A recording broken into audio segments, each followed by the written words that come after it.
Howdy, all our beautiful piggies. It's another wonderful day here in various parts of the world. We have gotten a request to stop being dumbasses and educate you people for once. So we're gonna do a little pandering today.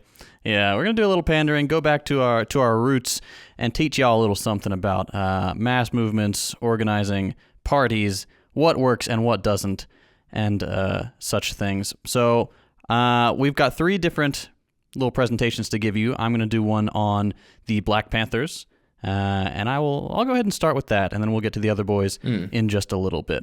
So let's go back to the U.S. Civil Rights era. I think you probably know the gist of it. You know, rampant police brutality, systemic and cultural racism were completely normal and acceptable to many Americans, more so even than today. And as a result, economic inequality between white and black Americans was pretty severe, to say the least. By the 60s, Martin Luther King Jr. was a household name, often in a less than favorable manner. While he was alive, he had something like a 27% favorable rating compared to 95% today. His crusade of nonviolent mass opposition to racism made him a national talking point, as well as both an inspiration to millions and a criminal to millions more. But while MLK gets most of the books and History Channel specials these days, there was another part of the civil rights movement that's not held in such high regard by modern Americans. The racists. Yeah, I was going to say modern Americans, but racist. Yeah, that's a good synonym. Anyway, they're not held in such high regard for reasons that will become apparent shortly if they're not already. The Black Panther Party for Self-Defense, more commonly referred to as the BPP or simply the Black Panthers, was a revolutionary socialist party intended to combat the rampant racism and inequality black Americans faced at the time. This wasn't just a social group. The Panthers were a proper political party. They had regulations, political education, social programs, armed patrols to protect black citizens from fascist police. They had breakfast programs for black kids. It was a rapidly developing dual power operation where the oppressed minority took matters into their own hands. They quickly gained popularity and expanded beyond Oakland, establishing chapters in cities across the United States. By the late 60s, the party had thousands of members and supporters nationwide. In other words, it was becoming a threat to the white establishment and the ruling class as a whole.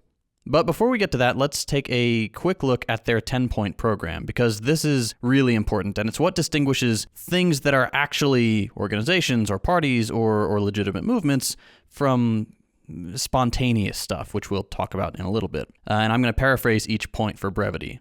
1. Self-determination for the black community. 2. Federally mandated full employment. 3. Economic reparations for the slave trade and continued systemic racism. And they cite the Jews receiving compensation from the Germans here as a precedent. 4. Decent housing for all. 5. Accurate education that exposes, quote, the true nature of this decadent American society. 6. Black men should be exempt from military service in a country that murders other oppressed people around the world. 7. An immediate end to police brutality. This point also urges black Americans to arm themselves to protect their communities. 8. The release of black Americans from jail and prison, as they had not received a fair trial in the racist penal system. 9. All black people should have the right to be tried by a jury of their peers from their communities. And side note for why this was a demand, back then, the, quote, jury of peers that would be provided to black defendants was almost always 100% white. So there was an antagonistic jury in most of the United States during that time. And number 10, quote, we want land, bread, housing, education, clothing, justice, and peace. And then they would go on to quote at length the part in the Declaration of Independence about how sometimes it's necessary to abolish a tyrannical government, which is kind of gangster. So in addition to these 10 points, the Black Panthers also established free breakfast programs so no child would go to school hungry, health clinics where they wouldn't be waved away by racist doctors, legal aid services to bolster the defense of black people being charged with crimes in a racist system, and educational initiatives, both academic and political. Taken as a whole... Fucking evil. Yeah, we'll get to that. We'll get to why they are considered evil. But taken as a whole, the Black Panthers did pretty much everything right. They had a rigid structure and regulations. They had clearly outlined goals and the means by which they would achieve them. They pursued political education to raise class consciousness among the oppressed, and they took measures to establish for themselves the necessary social services that the existing government refused to provide.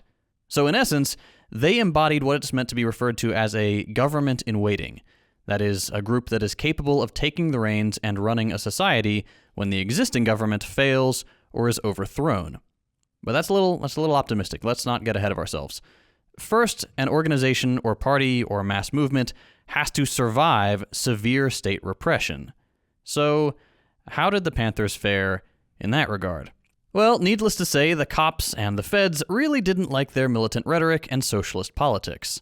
Armed black people walking around keeping an eye on the police didn't sit well with the average white person, even though the Panthers were well within their rights to do so, as they were subject to the Second Amendment like their white counterparts.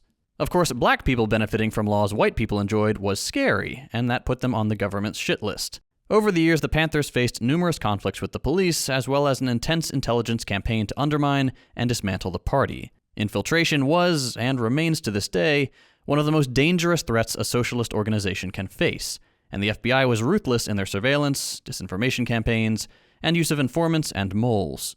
All of this, of course, fell under the COINTELPRO umbrella, which is a subject worth reading about if you're not already familiar. The fruits of this program also contributed to the decline of the party.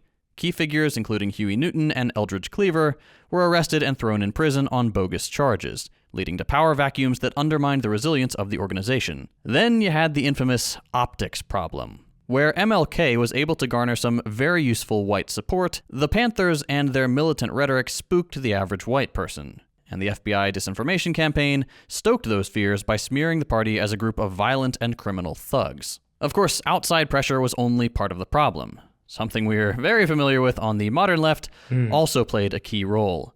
Factionalism and petty infighting. That is our number one thing. That is our greatest strength. Of all the things we're good at, that is the thing we are the goodest at, is hating each other, very goodest. Calling each other feds. Just, that's the most frustrating thing. But anyway, how much this was influenced... But it's also wild when some of us are feds. So it's like, Exactly. Yes, well, that's the frustrating part. It's like, how can you tell without the struggle sessions and calling people out? But then if you're calling people out and they're not a fed, then you're like, well, what if you're a fed? Why are you calling me a fed? And then it just kind of devolves. So the question there was how much this was influenced by infiltration.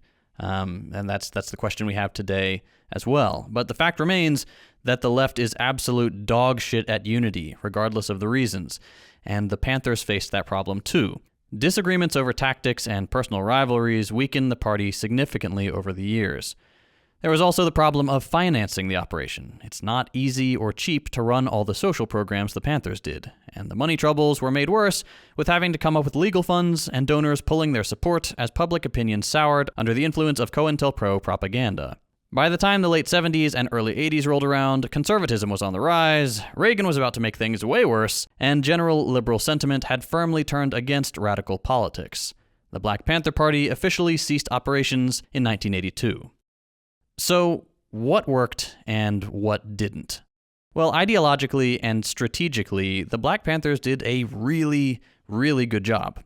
To this day, I think they might be just the coolest party this godforsaken country has ever produced. They were on the right track. They were building dual power structures, rejecting reliance on the government, practicing good self-defense protocols, educating the masses.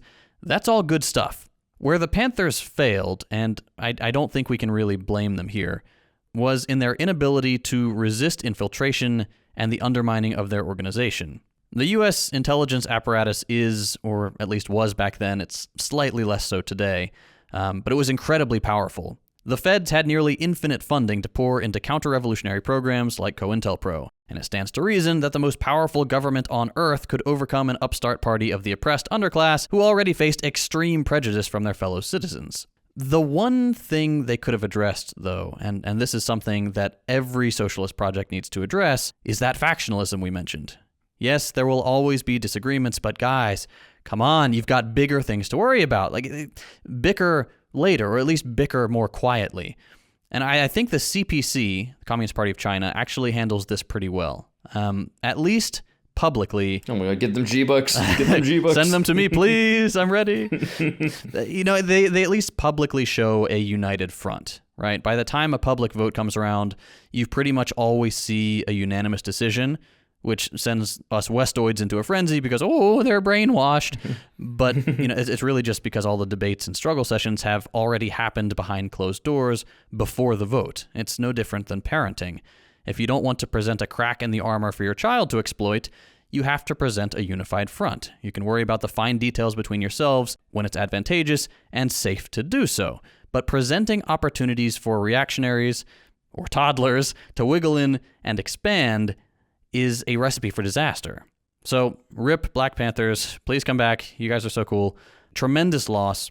But we also have to talk about the things that are similar and different between modern analogs to this movement. So, say Black Lives Matter. And I can already tell this episode is probably going to run a little bit long, so I'm just going to close out my section with a real quick overview of the difference between the Black Panthers and the Black Lives Matter movement.